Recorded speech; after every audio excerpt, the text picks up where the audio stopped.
Hey friendo, Steve here. It's time for another reaction video to your hot takes. Thanks for leaving so many of them. I'm going to get to a lot of them here. Let's start it off with Big Sam 0069, who says Nia Jax has been great so far since her return. You know what, Big Sam 0069? I don't think this is that hot of a take. I've seen a lot of people praising Nia Jax ever since she's come back. I think that they have used her in a pretty darn good way. I've always really liked her character work. It's just when she gets in the ring, it gets kind of scary. And I kind of wonder if it's because they had her doing like too much back in her previous runs.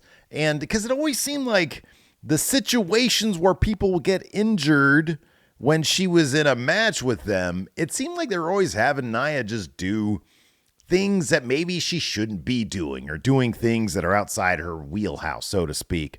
But I think she's been booked really, really effectively. I think, you know, her basically squashing everybody and being this big powerhouse. She's kind of like Vader out there, kind of stiffing people a little bit.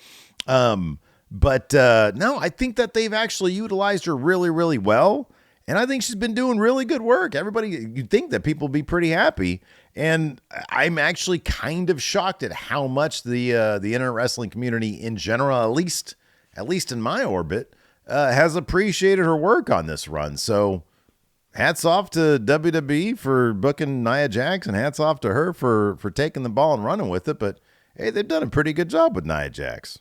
Choweezy says, when talking about the total package, the Usos are the best members out of the entire Anoa'i family. They consistently put on great matches. Their promo skills are unique when they bounce off each other. Their presence and packaging was always great when they started with the whole Uso penitentiary.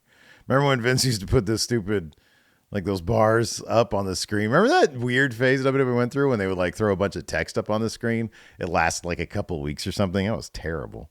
But yeah, no, I like the Usos are awesome. They're great. I don't know if they're better than Roman, but they're pretty great in their own right.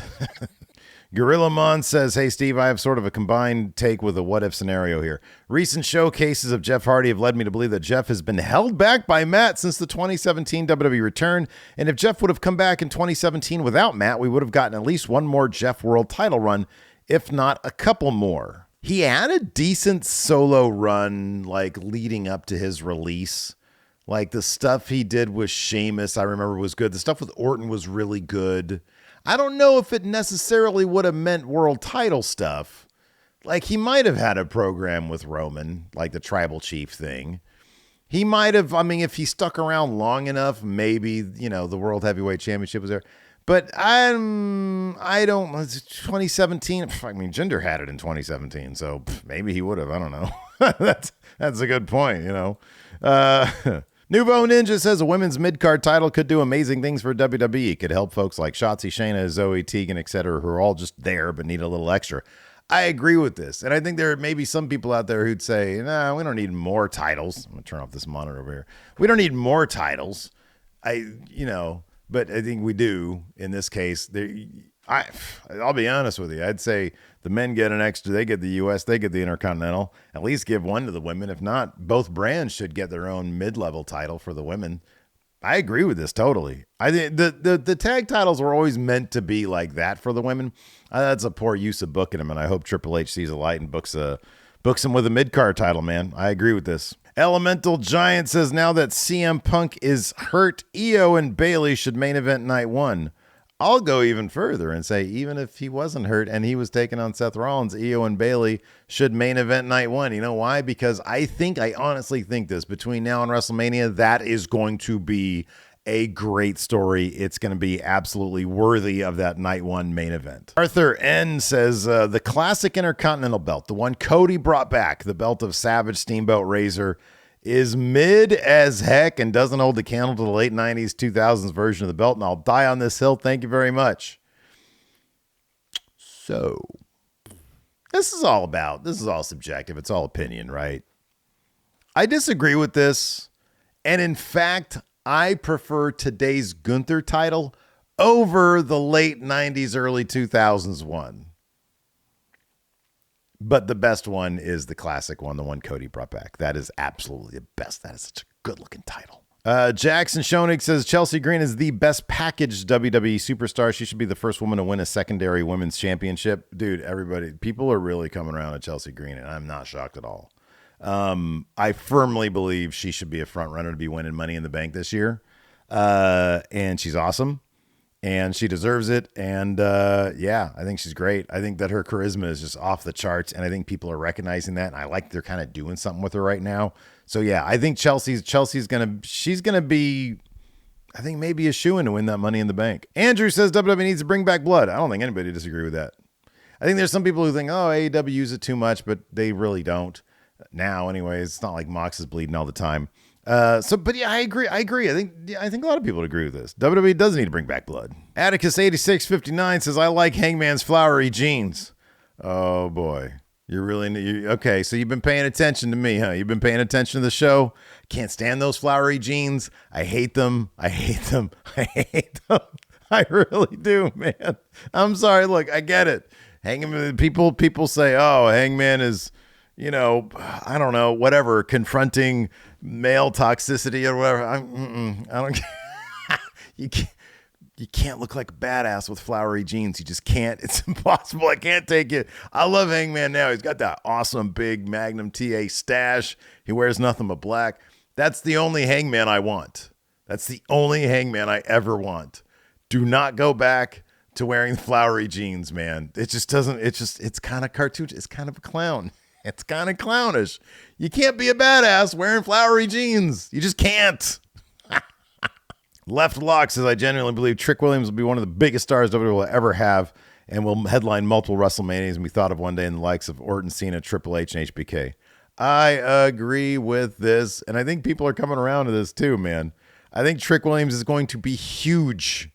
Remember, he's got the size, he's got the look, he's got the charisma, he's got the face, he's got everything you could possibly want. 1,000% Trick Williams is going to be the future of the industry. It's up to him. Happy Gamerino says WWE dropped the ball with Nikki ASH. They should have gone all in on the hero gimmick with her defending baby faces and backstage segments, giving her a cool Comic-Tron and a Nikki signal in the sky. The amount of merch like masks, capes, and dolls they could have sold, they missed a great thing. I agree with this 1,000%. I absolutely agree with this. And I don't know how many other people might. But the fact that they didn't tell like an honest to God story with Nikki ASH and that transformation, because they really didn't. They rushed it.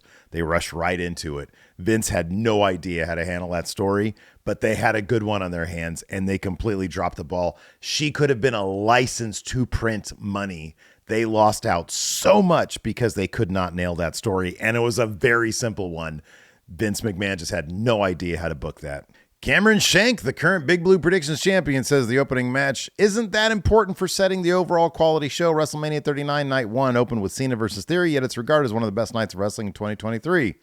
Yeah, I kind of agree with this. Pacing, I think, is important in some ways.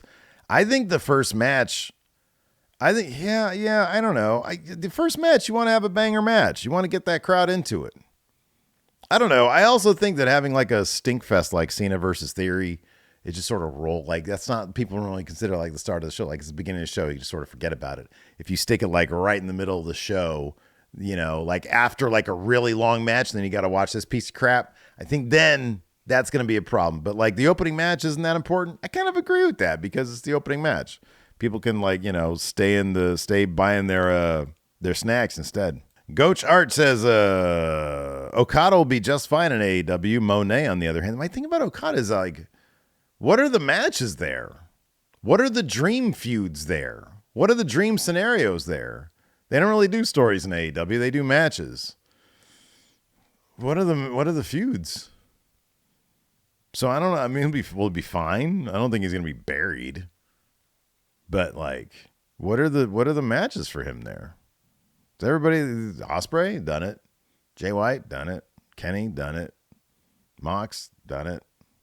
I mean, he's already done it all. Braden Loader says, while beneficial for him at first, Sting has completely held down Darby Allin the last 2 years. I agree with this, man. I agree with this. I really love their chemistry. I think it's great. I do think that they should have had a feud, though. I think Darby could have benefited from that. Like, after Sting, I think he'll be fine. I think Darby's great. I really do. But yeah, keeping him in there. It's been a long time. They've been a team, and it kind of has held back Darby. There was that great moment when Darby lost the TNT title, and then like he just stopped sort of caring. Well, no, he was in the Four Pillars Fatal 4-Way, but like it's kind of rare. Like he's not on his own journey. He's just sort of there with Sting. I agree with that. Drew Curry says in the last 20 years, no promotion holds a candle to 2016, 2019 NXT era. It was kind of perfect. It was kind of perfect. Full Sail, not so huge on that. Maybe they should have toured smaller venues. But creatively speaking and match quality speaking and character speaking, I'd say 2016 to 2018, absolutely, 1,000%. And even 2019. They had the Adam Cole era in 2019. That was really awesome. I'm going to get in trouble with this one. Jacob Humphrey says, as much as I hope they make it back to that level, AEW doesn't feel like they're in the big leagues anymore from a general vibe. I don't know how to explain it. The week-to-week product feels stagnant to me. I've been making this comparison lately. I think that AEW these days is a little bit like WCW in 1993. Not that they could sell out Wembley in 1993, WCW. Their attendance was dog shit. Even by AEW standards today, WCW in 1993 was doing like some venues, like 200 people were there, right? But AEW's got some cool things going on. The Hangman Swerve Joe stuff, I love that stuff. I think it's really good. Tony Storm's really good. They have a lot of talent that they aren't using to their fullest potential. Guys like Jay White, guys like Malachi Black, those kind of guys, they should be Keith Lee, right? Although Keith Lee, maybe it's a health thing. I don't know. Those guys should be featured in a major way in singles competition, not as part of a trios or part of a group or anything like that. Those should be your marquee players. There's a lot of dudes down there that should be marquee players that aren't really being used to their fullest potential. And it's kind of weird to me. And that reminds me of WCW in 1993. They had some cool things going on. They had Vader versus Cactus Jack going on. But like they had a lot of talent that they just were not using to their fullest potential. And that sort of feels like AEW a little bit to me. You know, hopefully they'll get out of it. I thought they had a good thing with the tournament, but then as soon as the tournament ended, like they just went back to their sort of directionless ways. So I don't know. Check No Eternity says Randy Orton needs to be Cena's last opponent. I love that there's so many replies to this one. There's 6 replies here. What does this say? I never want to see him again. They had like 15 matches. Go watch those. Steven the Dude is checking Check No Eternity. There was a lot of Cena Orton back in the day. I wouldn't mind to see Randy Orton be Cena's last opponent, man. I think that'd be all right. They fought a lot, dude. They did fight a lot. What the fuck is this? David Bruce, we're going to end on this one because it's going to make me mad. Voyager is better than Next Generation.